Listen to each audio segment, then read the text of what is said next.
Welcome to India's 16 PP Part 2. Now we will be continuing where we left in separate acquisition.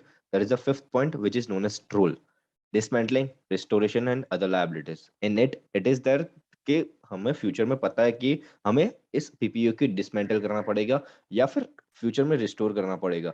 सो हम आज से ही उसका provision बनाना शुरू कर देते हैं. So if provision for role fulfils requirement of Ind AS 37 then only it will be accounted in the books of account. मतलब Ind AS 37 की जो भी रिक्वायरमेंट्स है, अगर वो फुलफिल कर दी तो फिर हम प्रोविजन फॉर रोल लगा सकते हैं.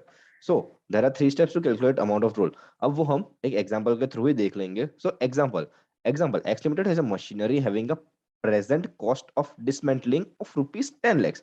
X लिमिटेड के पास एक मशीन है जिसकी present cost of dismantling 10 lakh रुपए है. मतलब आज अगर डिसमेंटल करना हो तो उसकी वैल्यू 10 लाख रुपए है. इन्फ्लेशन रेट 8% है, रिस्क फ्री रेट 6% है, और considering 5 years as useful life of asset calculate the provision for role. मतलब 5 साल के बाद ये डिसमेंटलिंग का खर्चा आएगा. 10 लाख का खर्चा 5 साल के बाद आएगा. अब हमें इसको बुक करना है तो कैसे करेंगे? उसका फर्स्ट स्टेप है calculate the current estimate of role. उसका करंट एस्टिमेट क्या है कि आज आज अगर हमें डिसमेंटल करना हो तो क्या है? 10 लाख रुपए. करंट एस्टिमेट 10 लाख, पहला स्टेप हो गया. Calculate the future estimate of applying inflation rate. अब ये जो करंट एस्टिमेट है उसको हम फ्यूचर वैल्यू पे ले जाएंगे. कौन से रेट पे? 8%. वो कौन सा रेट है? Inflation rate. उसको 8% से फ्यूचर वैल्यू पे ले जाएंगे. कितने साल तक? 5 साल तक. उसकी वैल्यू आएगी 14,69,328. अब इसी वैल्यू को 14,69,328 को फिर से हम प्रेजेंट वैल्यू पे लाएंगे. अब वो कौन सा है? Risk free rate. Calculate initial estimate by applying risk free rate और आईआरआर ऑन फ्यूचर एस्टिमेट्स. मतलब तीन स्टेप हो गए. पहले तो करंट एस्टिमेट ढूंढो. First step was current estimate. Second was future estimate by applying inflation rate. Third step was initial estimate by applying risk free rate. ये तीनों तीन स्टेप हो गए. और ये जो वैल्यू आई 10,96,967, वो क्या है? कि फ्यूचर में अगर फ्यूचर वैल्यू पे ले जाके हम प्रेजेंट वैल्यू पे आए तो उसका आज का एस्टिमेट कितना है? 10,97,967, क्योंकि डिस्काउंट रेट का दोनों में डिफरेंस है. ये देखो, ये 6% है, ये 8% है. ये डिफरेंस रेट का जो डिफरेंस है वो ये आज के एस्टिमेशन और ये जो फ्यूचर पे ले जाके फिर बैक आए उसका डिफरेंस है. हम बुक किस पे करेंगे? 10,97,967 के.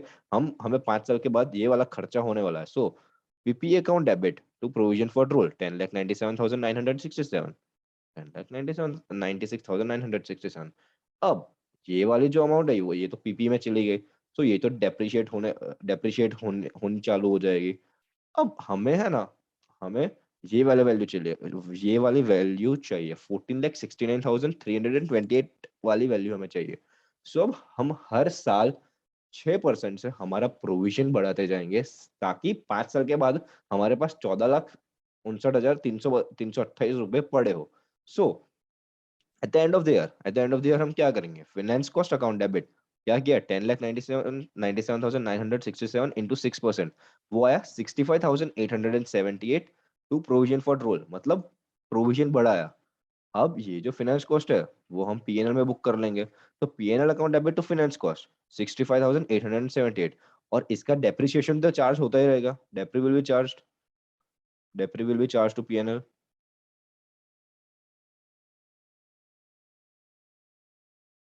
ये डेप्री और ये फाइनेंस कॉस्ट दोनों पीएनएल में चार्ज होते रहे होना शुरू हो जाएंगे. नाउ इनिशियल अमाउंट कैपिटलाइज, ये जो मैंने बोला कि एक नोट लिखवाइए कि 10,97,967 वाली जो वैल्यू है वो हर साल 5 साल के लिए डेप्रिशिएट होना शुरू हो जाएगी और उसका डेप्रिसिएशन पीएनएल में चला जाएगा. और 5 साल के एंड पे हमारे पास प्रोविजन फॉर रोल में ही 14,59,328 रुपए हो जाएंगे और हम उसी से पेमेंट कर लेंगे बैंक को डिसमेंटलिंग कॉस्ट का. This was role. Now there is the next concept of self construction. Now what is self construction? Same ही है कि सेपरेट सेल्फ कंस्ट्रक्शन मतलब हमने खुद ने उसको कंस्ट्रक्ट किया. So all cost are same as separate acquisition. मतलब वहां पे जो भी कॉस्ट लगी है वह सब यहाँ पे लगेगी. सेम ही है. सेपरेट एक्विजिशन में जो भी हमने किया वो सब यहाँ पे लगेगा. नाउ इसमें सिर्फ दो ही चीज है. Eliminate internal profits if any, eliminate abnormal losses of any resources if any. Abnormal loss क्या आता है? Avoidable losses if we are cautious, मतलब वो लॉसेस अवॉइड हो सकते थे अगर हम कॉशियस रहते तो।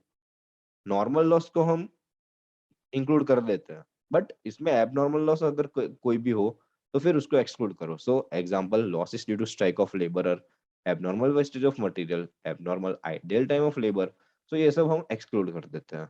Now this is done self construction. So our separate acquisition, self construction, two parts are done in initial measurement. Now it's turn of third, exchange of assets. Now exchange of assets, अब इसमें है ना दो चीज है, दो तरीके से चार्ट बना दिया है, उसमें ही खत्म हो जाएगा। So transaction has a commercial substance. Commercial substance मतलब क्या? कि सामने वाले को भी फायदा हो, अपने को भी फायदा हो, दोनों को फायदा होना चाहिए, कुछ ना कुछ फायदा होना चाहिए। That is the commercial substance. सो ट्रांजेक्ट जो एक्सचेंज हो रहा है उसमें कमर्शियल सब्सटेंस होना जरूरी है। और fair value of asset given up, asset acquired, और बोथ आर अवेलेबल। अगर ये दो कंडीशंस हमारे पास है, when both the conditions are satisfied, तब ये सब तब इसमें आ जाएगा। So transaction has commercial substance और fair value of asset given up. Acquired क्या तो बन हो બધું જ આપ્યું છે, asset given up એકલું આપ્યું છે, or asset acquired, or both are available.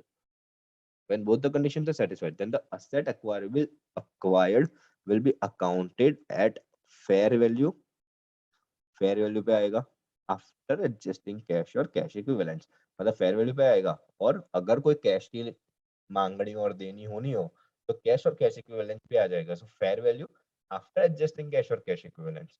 Now इसमें ना गेन और